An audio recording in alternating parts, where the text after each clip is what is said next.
आज बेटा हम बात करेंगे topic limit and derivative. Limit actually में लिमिट है क्या बेटा, इस बात को समझना बहुत जरूरी है। अब लिमिट के लिए हमने एक फंक्शन लिया बेटा, F x is equal x square minus 1 upon x minus 1। अब अगर हम यहां से f1 की वैल्यू निकालते हैं तो हमारे पास क्या बनकर आता है बेटा, 1 minus 1 upon 1 minus 1 that is 0 upon 0। अब जो ये 0 अपॉन 0 है बेटा, ये एक मीनिंगलेस टर्म है।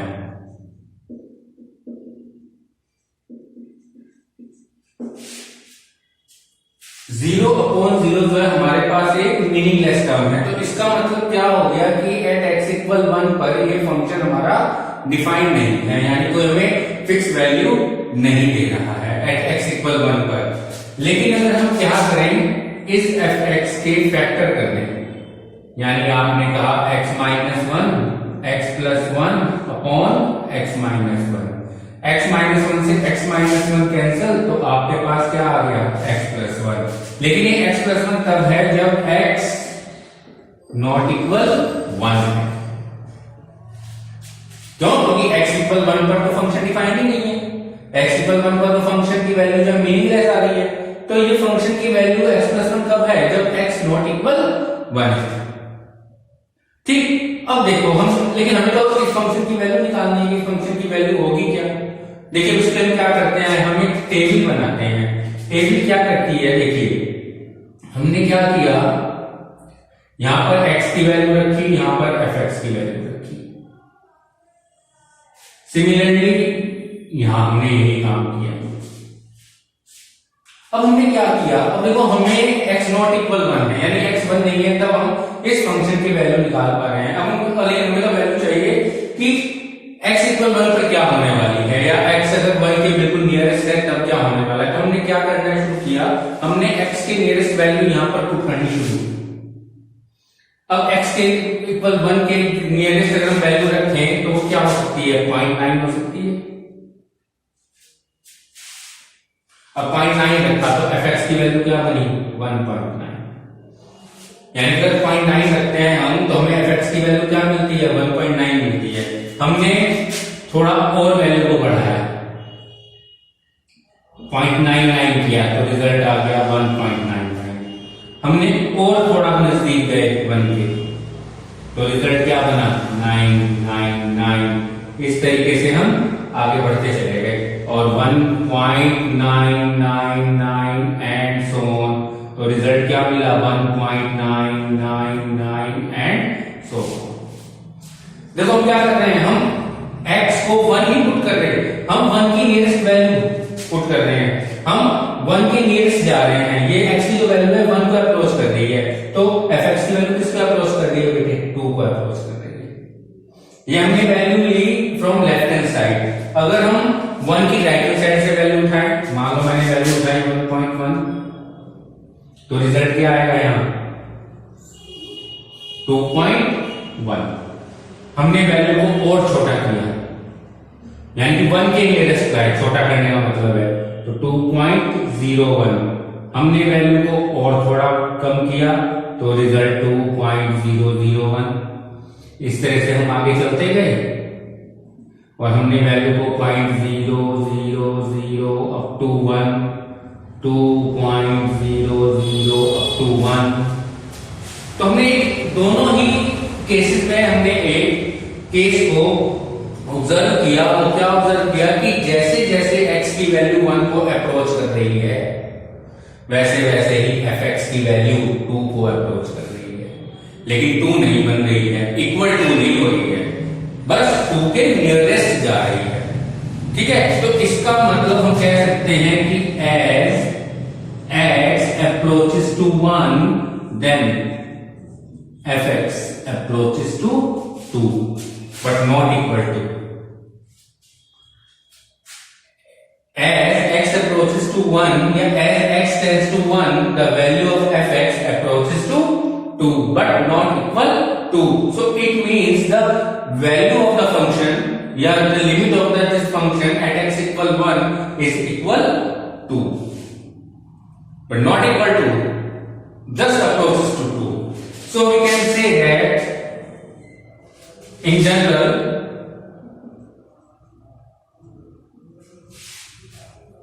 हम कह सकते हैं कि जैसे जैसे x a को अप्रोच करता है, fx किसे अप्रोच करेगा, l को अप्रोच करेगा, और यही क्या कहलाएगा, लिमिट ऑफ द फंक्शन कहलाएगा। हम इसको कैसे लिख सकते हैं, limit x tends to a fx is equal, the mean of this particular expression is the value of fx is approaches to L whenever x approaches to a, यानी कि जब जब x a के नजदीक जाएगा तब तब फंक्शन की वैल्यू L बनेगी, L को अप्रोच करेगी, L के नजदीक जाएगी, but not equal to L। ये बात हमें ध्यान रखनी है कि हम उस चीज को अचीव करने की कोशिश तो कर रहे हैं लेकिन अचीव नहीं कर पा रहे हैं। We just approaching to that point, but not equal to that point. This is the main concept of the term limit. अब इसके बेटे कुछ बेसिक फॉर्मूले हैं जो आपको पता होने चाहिए। जैसे पहला फॉर्मूला हमारे पास आता है इसमें, limit x tends to a x to the power n minus a to the power n upon x minus a। अच्छा, एक चीज और मैं आपको बता दूं यहां पर इस पॉइंट पर कि if left hand limit is equal right hand limit, left hand limit बेटा ये वाला पोर्शन जो यहां fx की वैल्यू बन रही है, और राइट हैंड लिमिट ये वाला पोर्शन, अगर ये दोनों वैल्यू इक्वल हो जाती है, यानी कि ये वाली वैल्यू और ये वाली वैल्यू जब इक्वल हो जाती है तब हम कहते हैं then limit x tends to 1 fx, किसको अप्रोच कर रहे हैं, 2 को अप्रोच कर रहे हैं। देखो x tends to 1 fx is equal 2, तब लिमिट एग्जिस्ट करती है, इसका मतलब ये है। चलिए अब देखिए, ये हमारा कॉन्सेप्ट है, ये हमारा फॉर्मूला है, इसका वैल्यू क्या होती है, n a to the power n minus 1। Limit x tends to a x to the power n minus a to the power n upon x minus a is equal n a to the power n minus 1। तो ये कैसे बनता है, देखिए, limit x tends to a x to the power n minus a to the power n, बेटा इसका एक formula होता है, क्या फॉर्मूला होता है, x minus a x to the power n minus 1 a x to the power n minus 2 a square x to the power n minus 3 plus last term a to the power n minus 1 upon x minus x minus a से बेटा x minus ए cancel, मेरे पास क्या रह गया, limit x tends to a x to the power n minus 1 a x to the power n minus 2 a square x to the power n minus 3 up to a to the power n minus 1। अब आपने x की value किसको approach कर दी है, बेटा a को approach कर दी है। तो जब x की वैल्यू a को अप्रोच कर दी है तो in place of a put x, so a to the power n minus 1 a into a to the power n minus 2 a square into a to the power n minus 3 up to a to the power n minus 1. So it becomes a to the power n minus 1 a to the power n minus 1 a to the power n minus 1 up to a to the power n minus 1. So it becomes n a to the power n minus, क्योंकि total n terms है बेटा, तो इसलिए result आ गया n a to the power n minus 1 जो मैंने यहाँ लिखा हुआ है। So this is the first formula of the topic limit. ठीक है, आप इसका स्क्रीनशॉट लेना चाहें ले सकते हैं।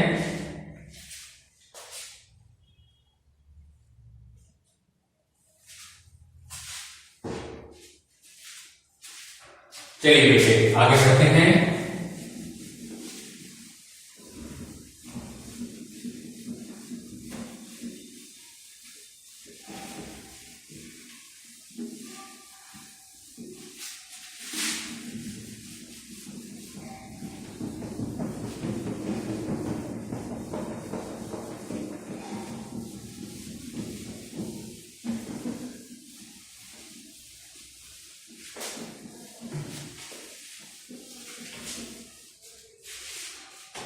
चलिए सेकंड फॉर्मूला में है limit x tends to 0 sin x upon x is equal 1। इस फॉर्मूले को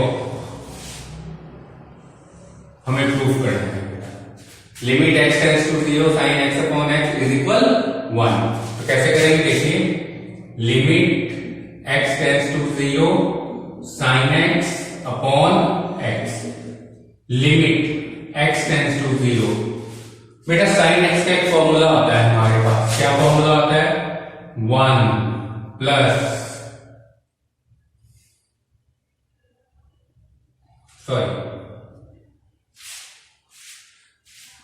x minus x cube by factorial 3, x5 upon factorial 5, x7 upon factorial 7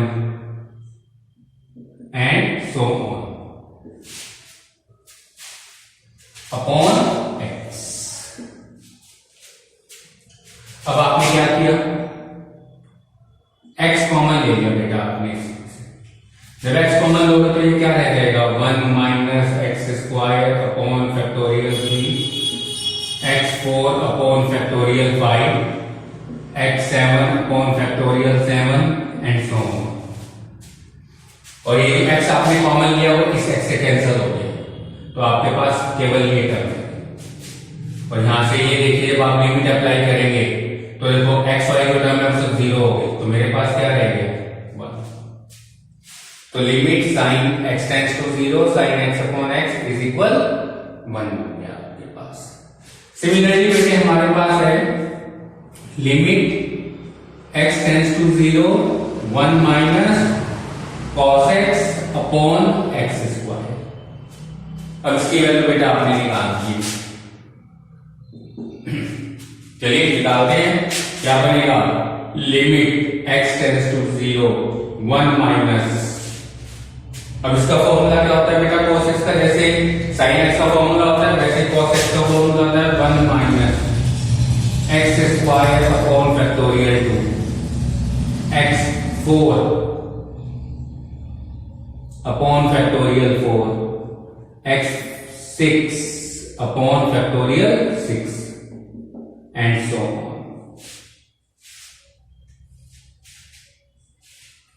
upon x square, sorry x square.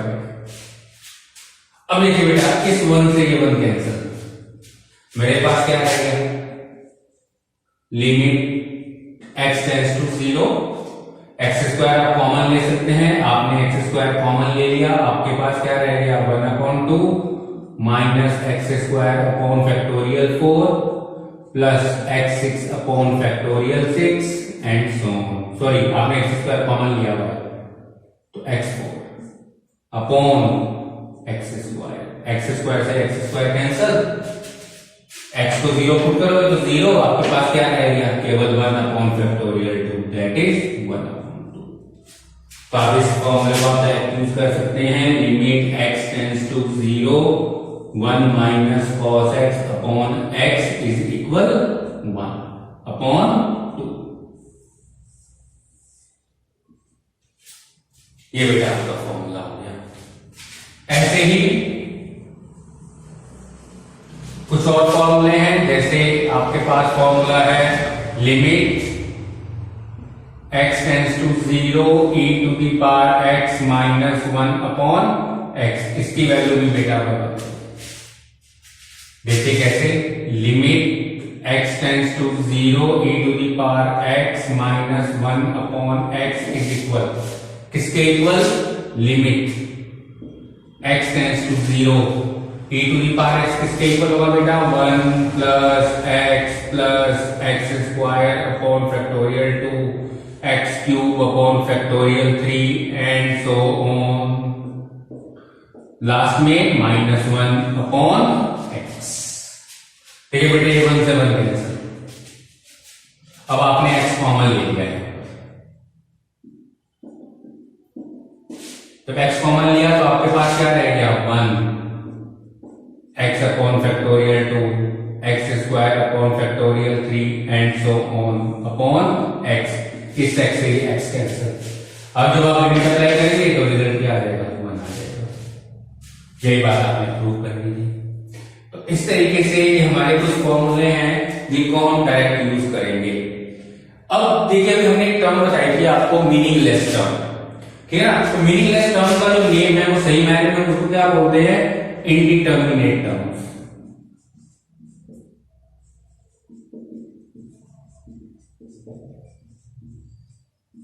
अब इंडिटर्मिनेट टर्म्स कौन कौन सी होती हैं बेटा?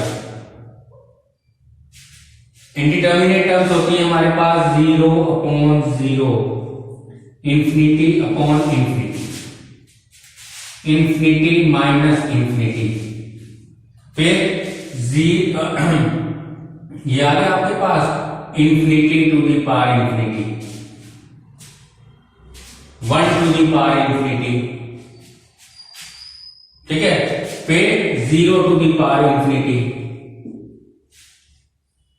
और आपके पास कितनी होगी 1 2 3 4 5 6 और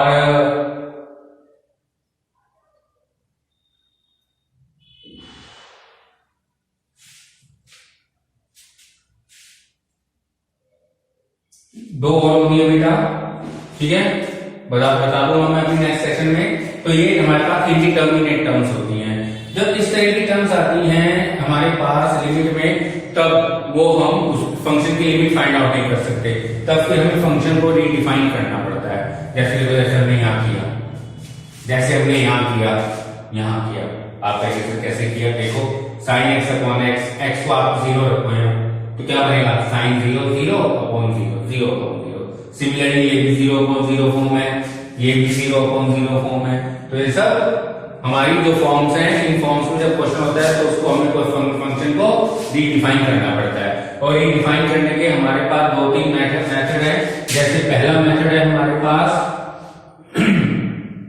फैक्टराइजेशन,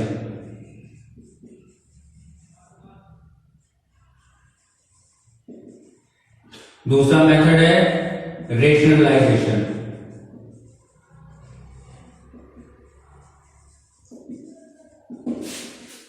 तो इन मेथड की हेल्प से हम फंक्शन को रिडिफाइन कर सकते हैं और उसके बाद उसको सॉल्व कर सकते हैं। एक और मेथड भी होता है, लेकिन वो मेथड हमारे सिलेबस में नहीं है तो इसलिए उसको मैं यहाँ डिस्कस भी नहीं करूंगा। क्या कहते हैं एल हॉस्पिटल रूल, वो हमारे सिलेबस में नहीं है तो इसलिए उसकी बात नहीं करेंगे। तो ये कुछ हमारे पास लिमिट के ऊपर बेस्ड कुछ फॉर्मूले हैं जो हमारे क्वेश्चन में यूज होंगे।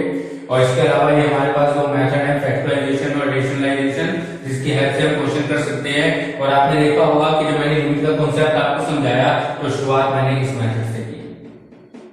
मैंने x² - 1 के फैक्टर किए, उसको रीडिफाइन किया और फिर एक नया फंक्शन लेकर आया और उस पर हमने x की लिमिट को अप्लाई किया और उस फंक्शन की लिमिट को हमने फाइंड आउट किया। तो इस तरीके से ये हमारा जो बेसिक कॉन्सेप्ट जो मैंने आज आपको बताया, इस पर हम अपने जो क्लास है उसमें हम क्या करेंगे, उसके क्वेश्चंस करेंगे, ठीक है। और नेक्स्ट टाइम मैं आपको बताऊंगा कुछ नई बातें लिमिट डेरिवेटिव से रिलेटेड। फिलहाल इस सेशन के लिए इतना ही। Thank you very much.